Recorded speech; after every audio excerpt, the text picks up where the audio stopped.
औज़ुबिल्लाहि मिनश्शैतानिर्रजीम बिस्मिल्लाहिर्रहमानिर्रहीम। प्यारे दोस्तों और साथियों, अस्सलाम वालेकुम रहमतुल्लाहि व बरकातुहू। आज मेरा मौजू दो अल्फाज हैं। एक तो लफ्ज़ है अल्लाह और दूसरा लफ्ज़ है मुहम्मद सल्लल्लाहु अलैहि वसल्लम। लफ्ज़ अल्लाह क्या है? ये बुनियादी तौर पे दो अल्फाज का मजमुआ है। अलिफ लाम अल और दूसरा है इलाह। इलाह का मतलब होता है माबूद। अलिफ लाम जब भी किसी इस्म के शुरू में आता है उसको ख़ास कर देता है, यानी अल इलाह ख़ास माबूद। दूसरी चीज़ इसकी खूबी यह है कि जिस इस्म के शुरू में आ जाए तो उस इस्म की सारी खूबियाँ उसके अंदर जमा कर देता है, सारी खूबियाँ बयान कर देता है। यानी ये इसमें जमा कहलाता है कि उस इस्म के मुतल्लिक़ा जितनी खूबियाँ हो सकती हैं, जितने खसाइल हो सकते हैं, वो सारे उस एक इस्म के अंदर जमा हो गए। तो क्या मतलब बना? अल इलाह ख़ास माबूद। और दूसरा इसका मतलब क्या बना कि माबूद की ऐसी किस्म है, ऐसा माबूद है जिसके अंदर माबूद की सारी खूबियाँ, उसके सारे खसाइल, उसकी सारी आदतें उसके अंदर जमा हो गई। आपको पता है खाना काबा के अंदर आप सल्लल्लाहु अलैहि वसल्लम की बैत से पहले 360 बुत पड़े हुए थे। तो वो 360 क्यों थे? मुहद्दिसीन ने, मुफस्सरीन ने लिखा है कि उस वक्त इंसान की जो बुनियादी ज़रूरियात थी वो 360 थी। हर एक ज़रूरत को पूरा करने के लिए वहाँ पे एक बुत मौजूद था। तो अल्लाह के नबी सल्लल्लाहु अलैहि वसल्लम ने क्या किया? मेरे और आपके आका ने उन बुतों को वहाँ से ख़त्म किया और बैतुल्लाह को पाक किया बुतों से, और वहाँ पे फरमाया कि ये सारे माबूद झूठे हैं, इनकी ज़रूरत नहीं है एक अल्लाह के होते हुए। यहाँ पे एक छोटा सा और भी एक नुक्ता है जो काबिल गौर है। आमतौर पे हम लफ्ज़ बोलते हैं खुदा। खुदा का जो मतलब बनता है ना लफ्ज़ खुदा का, वो ज़रा अमूमी बन जाता है, आमी किस्म का, आमियाना किस्म का बनता है। वो परस्तश के लिए होता है मखसूस। लेकिन जो लफ्ज़ अल्लाह है, मैंने आपको बताया भी कि इसके अंदर कितनी जामियत है, कितनी गहराई है। इसलिए कोशिश करें, मैं नहीं कहता कि इसको ख़त्म कर दें, वो लफ्ज़ भी अपने अंदर एक खासियत रखता है, उसका भी एक मकसद है। लेकिन कोशिश करें कि ज़्यादा से ज़्यादा जो लफ्ज़ है वो अल्लाह बोला जाए। आप देखें बुज़ुर्गों ने हमें ये सिखाया, अल्लाह अल्लाह अल्लाह। ज़िक्र जो है वो खुदा का नहीं होगा, आपको मिलेगा कहीं भी। वहाँ पे क्या मिलेगा? लफ्ज़ अल्लाह ही मिलेगा। दूसरा लफ्ज़ है मुहम्मद सल्लल्लाहु अलैहि वसल्लम। तो जो लफ्ज़ मोहम्मद है, इसका मतलब क्या है? ये बुनियादी तौर पे लफ्ज़ हमद से निकला है। हा मीम दाल इसका मादा है। हमद का मतलब होता है अल्लाह की तारीफ़। लेकिन जो लफ्ज़ मोहम्मद है, इसका मतलब क्या बनता है? बहुत ज़्यादा तारीफ़ किया गया। दोबारा दोहराता हूँ जी, लफ्ज़ हमद क्या है? लफ्ज़ हमद। तो हमद का मतलब है अल्लाह की तारीफ़। मुहम्मद बहुत ज़्यादा तारीफ़ किया गया। अब देखिए अल्लाह रब्बुल आलमीन ने कितना खूबसूरत नाम लिखवाया, कितना ज़बरदस्त नाम जो है वो रखा गया आप सल्लल्लाहु अलैहि वसल्लम का।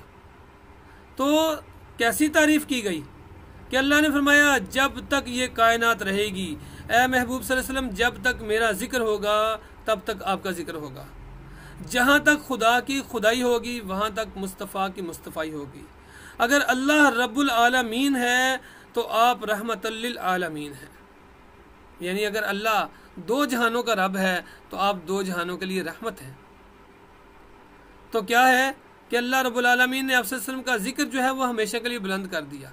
और जो कुरान मजीद के आखिरी पारे के अंदर सूरह इंशिराह के अंदर फरमाया कि वरफ़अना लका ज़िक्रक, ए महबूब सल्लल्लाहु अलैहि वसल्लम, हमने आपका जिक्र आपके लिए बुलंद कर दिया। और फिर जो सूरह कौसर में फरमाया, वहाँ पे तो और कमाल हो गया।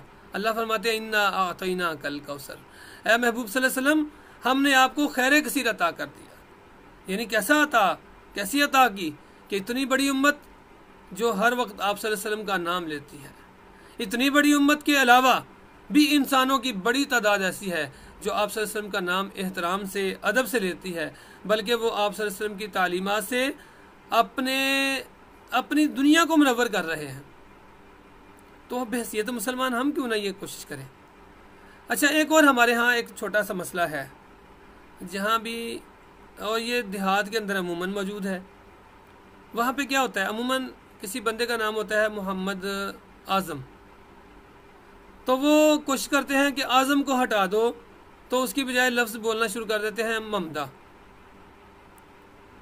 अब आप अंदाज़ा कर लें कि उन्होंने क्या किया, असल में नाम किसका बिगाड़ा, नाम तो बिगाड़ा मेरे नबी का, मेरे महबूब का नाम बिगाड़ा। जिसको बिगाड़ना तो अल्लाह को पसंद नहीं है, अल्लाह भी जोश में आ जाते हैं, उसकी रहमत जो है वो उसका जो गज़ब है उसके जोश में इजाफा हो जाता है और अल्लाह की रहमत जो है वो उस इंसान से हट जाती है।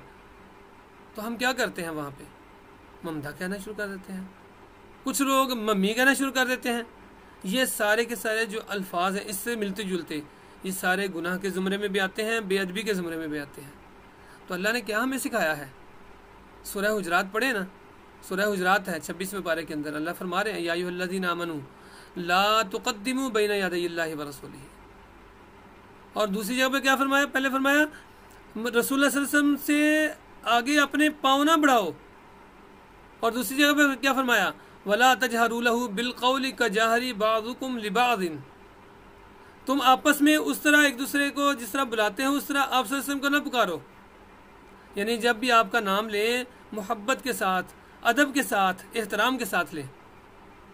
और फिर ये है कि आपस में एक दूसरे के नाम हजूर अकरम सल्लल्लाहु अलैहि वसल्लम के नाम के साथ उस तरह ना बोलें कि आप सल्लल्लाहु अलैहि वसल्लम का जो वो अदब है वो कम हो जाए, आप सल्लल्लाहु अलैहि वसल्लम के जो अदब के जो तकाजे हैं हम उनको भुला दें कहीं। तो अल्लाह फरमाते हैं अन तहबता अमालुकुम व अंतुम ला तशऊरून, अगर हुजूर अकरम सल्लल्लाहु अलैहि वसल्लम के साथ गुस्ताही करोगे, आप सल्लल्लाहु अलैहि वसल्लम को अदब से नहीं पुकारोगे और उस तरह पुकारोगे जिस तरह तुम आपस में एक दूसरे को पुकारते हो, तो अल्लाह फरमाते हैं तुम्हारे अमाल कहीं ऐसा ना हो ज़ाया हो जाएं और तुम्हें पता भी ना चले।